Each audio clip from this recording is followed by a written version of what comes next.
好啦，咁嚟緊咧就會介紹咧 M1 program 嘅第2條啦，就係同梯形法則有關。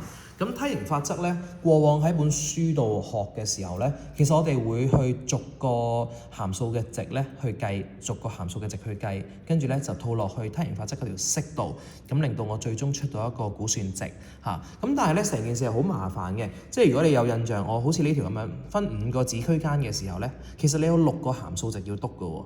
咁如果我條算式係複雜啲，冇呢啲咁簡單，哇！真係篤到天荒地老。咁所以咧喺梯形法則咧，好多時我哋都會透過 program 咧幫我哋去直接去得出呢個值，咁就慳翻篤機嗰個時間。咁就變相咧，當我處理梯形法則嘅問題嘅時候咧，我寫條式出嚟，跟住我就已經可以直飛答案啦，得唔得？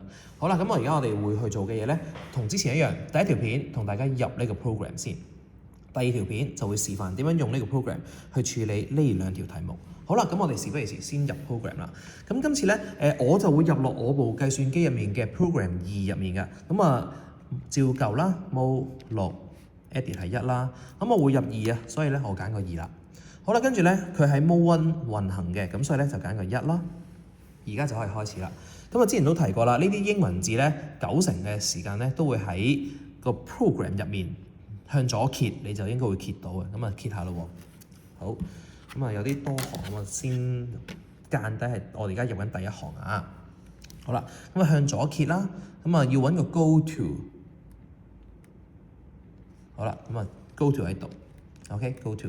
咁1 enter 啦，跟住咧有個 label 就頭先喺個 go to 隔離嘅。如果你頭先有見到嘅話，呢個 label， 跟住咧0。好啦，跟住咧，你見到呢度咧有2個冒號嘅，小心呢度。陣間我哋用 program 嘅時候咧，其實梯形法則每一次要 in 嘅嗰個函數都唔同噶嘛。其實個函數咧，我哋就會放喺呢2個冒號之間，所以咧要每條都要修改嘅，請你一定要記緊嚇。好啦，咁而家我唔做任何嘅函數輸入住啦，咁所以咧有呢2個冒號黐埋一齊先。好啦，跟住去做後面嘅嘢啦，有個 B， 有個加，有個 answer。咁呢啲都係輕鬆嘅。好啦，咁第2行啦喎。第2行嘅時候咧，就有個減0.5，呢度係減0.5嚇。跟住咧有個 answer， 跟住咧開括弧，跟住有個 m。咁特登打呢個掣提你係2次方嘅意思。咁撳個2次方落去啦。有個等於啊，等於咧就喺個 program 度向右揭啦，你就會見到個2係個等於噶啦。跟住咧有個 ma，咁呢啲英文字嘅輸入，我估你唔會太大問題啦。好，第3行，第3行咧有個箭嘴，有個 b， 有個等於，跟住咧有個 x 啦，然後有個小心呢個咧係加嚟嘅，跟住有個 y， 箭嘴 x， 冒號 a。好啦，咁已經入咗30個啦。好，咁跟住咧31至40。呢個咧係大於嚟嘅，咁呢個大於咧就放咗喺呢度，得唔得？即係向右揭2下咧，個1咧就係個大於啦。跟住咧有個 m， 之前提過啦，呢個 m 加係呢個 m 加。跟住咧有個雙箭嘴等於，呢個要小心。呢個咧係向右揭嘅第1個，呢個係雙箭嘴等於。OK， 跟住有個 go to， 咁go to 繼續揭啦，你會見到 go to 啦0。